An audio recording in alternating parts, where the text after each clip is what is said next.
Shalom Bapak Ibu saudari terkasih, sidang jemaat yang diberkati Tuhan. Kita berjumpa lagi di dalam Suara Gembala. Dan hari ini saya akan bacakan Roma 12 ayat 12. Tema kita adalah tentang pengharapan. Saya bacakan ya saudaraku ya. Bersukacitalah dalam pengharapan, sabarlah dalam kesesakan, dan bertekunlah dalam doa. Jadi di sini ada nasihat Rasul Paulus, 3 perkara yang harus kita ingat. Yang pertama dikatakan, bersukacitalah dalam pengharapan. Saudaraku, pengharapan dalam Kristus itu menerbitkan akan sukacita. Sukacita yang tentunya, yang rohani, saudaraku. Kemudian, sabarlah dalam kesesakan. Kalau Tuhan izinkan ada kesesakan karena sebab apapun juga, kesesakan itu datang dalam hidup kita ngalami dan harus menghadapi dan melewati kesesakan, maka dinasehati, sabarlah. Kemudian yang ketiga, bertekunlah di dalam doa. Karena doa itu adalah kekuatan kita, saudara. Melalui doa kita beroleh lagi akan kekuatan dan pengharapan kita pun akan dipulihkan. Sehingga ketika ada pengharapan, maka sukacita akan terbit kembali. Nah, saudaraku, pengharapan kita sebagai anak-anak Tuhan ini sangat penting. Sebab kalau orang sudah nggak punya pengharapan, putus harapan, atau istilah lainnya putus asa, maka yang terjadi adalah hal-hal yang mengerikan. Saya baru-baru ini membaca, saudara, sebuah berita tentang seorang bernama Steve Pink. Saudara mungkin belum kenal dengan nama ini karena memang tidak terlalu terkenal. Tetapi sesungguhnya Steve Pink ini bukan orang biasa. Dia orang Amerika. Dia namanya pernah menjadi bahan pembicaraan ketika dia hubungan cinta dengan seorang aktris yang bernama Liz Hurley, yaitu aktris Hollywood yang cukup terkenal, saudara. Dan sejak saat itu nama Steve Pink ini cukup terkenal. Tapi sebetulnya Steve Pink ini bukan orang biasa, saudara. Dalam arti dia ini seorang yang punya sesuatu. Apakah itu? Dia adalah seorang yang sangat kaya. Saya sebut sangat kaya karena di usia 18 tahun, Steve Pink itu mewarisi akan kekayaan yang dari kakeknya sebetulnya ya. Kakeknya yang bernama Leo Pink itu mewariskan akan kekayaannya yang sejumlah 600 juta US dollar. Saudara hitung sendiri. Berapa itu? Kalau sekarang katakanlah 14.000 rupiah ya per dolarnya, saudara hitung sendiri. Ini benar-benar orang kaya, saudara. Tajir istilah Jakartanya. Nah, Steve Pink ini tanggal 22 Juni kemarin, ya dia di usianya yang ke-55 tahun, dia meninggal dunia karena bunuh diri. Jadi korban tak langsung dari COVID-19. Karena dikatakan bahwa dia terjun bebas dari apartemennya lantai 27 di Los Angeles, itu karena depresi akibat kurangnya kontak manusia selama masa isolasi, masa karantina karena adanya COVID-19 ini, saudara. Nah, sekali lagi kita akan coba teliti, sebetulnya siapa sih? Tadi sudah saya katakan bahwa di usia 18 tahun dia mewarisi akan 600 juta US dollar. Menjadi kaya raya dan sejak saat itu dia mulai terlibat dalam produksi film, saudara. Ya, karena punya duit ya.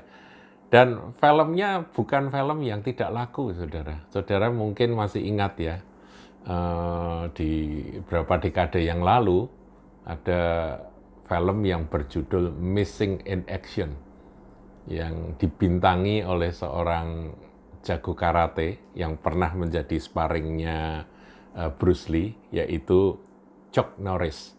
Nah, Chuck Norris ini membintangi akan film yang diproduksi oleh Steve Pink ini, yaitu yang berjudul Missing in Action, dan itu cukup terkenal pada waktunya, pada masanya.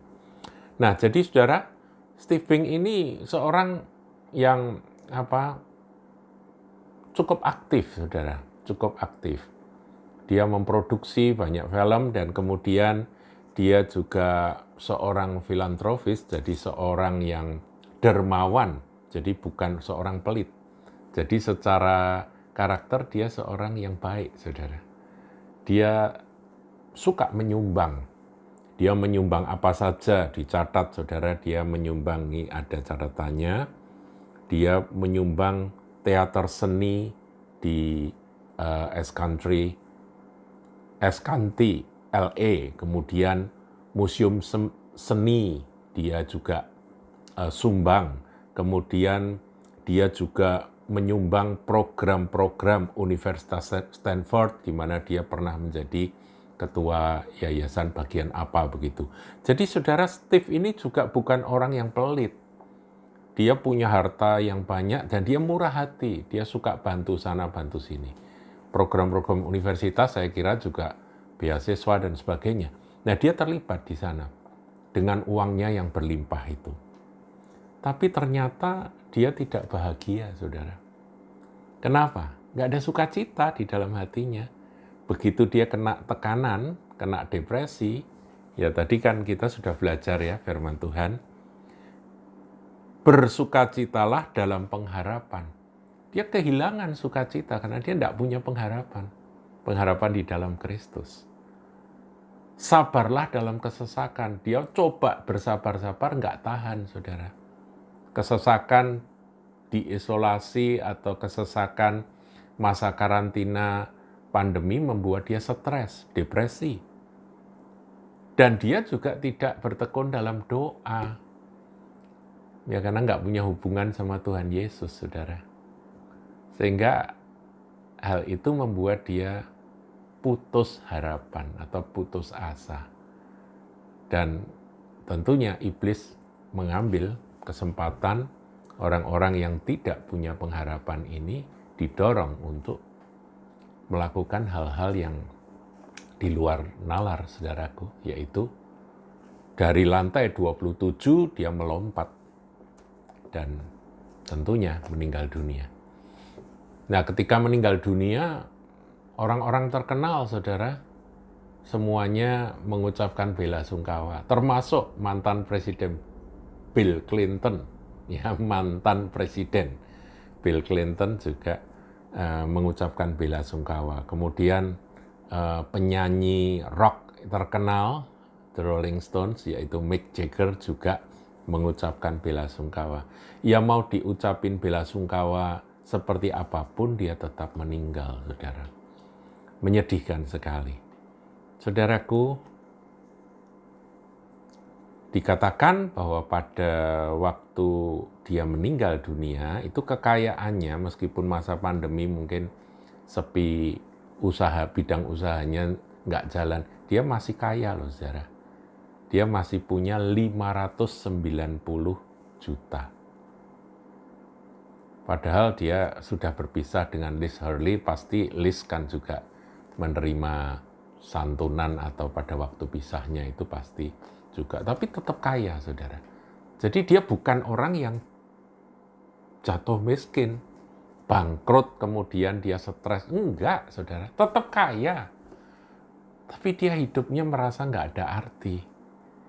Nggak ada pengharapan. Nah, saudara, saya akan tutup dengan satu ayat ya, Roma 15 ayat 13. Kalau tadi Roma 12 ayat 12, sekarang 15 ayat 13 saya bacakan. Semoga Allah sumber pengharapan. Jadi sumber pengharapan kita dari Bapa. Memenuhi kamu dengan segala sukacita dan damai sejahtera dalam iman kamu. Kalau ada pengharapan itu, maka akan ada sukacita dan damai sejahtera. Supaya oleh kekuatan Roh Kudus, nah ini peran Roh Kudus di sini ditulis oleh Rasul Paulus. Oleh kekuatan Roh Kudus, kamu berlimpah-limpah dalam pengharapan. Seyogyanya saudara sebagai anak-anak Tuhan, kita bertekun dalam doa supaya kita tetap berlimpah dalam pengharapan yang tentunya akan membuat kita juga berlimpah dalam sukacita karena Roh Kudus. Itulah yang jadi perenungan kita. Jadi bukan karena miskin kemudian stres kemudian bunuh diri. Ada orang miskin yang stres bunuh diri. Orang bankrupt, bangkrut, saudara, kemudian bunuh diri juga ada. Tetapi juga ada orang yang masih kaya raya, tidak kekurangan suatu apapun juga, usianya juga masih 55 tahun. Dia juga sebenarnya punya seorang putra dengan mantan kekasihnya yaitu Liz Hurley itu. Dia punya seorang putra namanya Damien. Jadi sebetulnya ya kalau ditinjau secara manusia dia ya buat apa dia bunuh diri gitu saudaraku ya. Tapi itulah yang terjadi karena iblis adalah pencuri, pembunuh, dan pembinasa. Tetapi Tuhan kita Yesus Kristus adalah gembala yang baik. Dia datang untuk memberi hidup dan memberi dalam segala kelimpahan. Tuhan Yesus memberkati.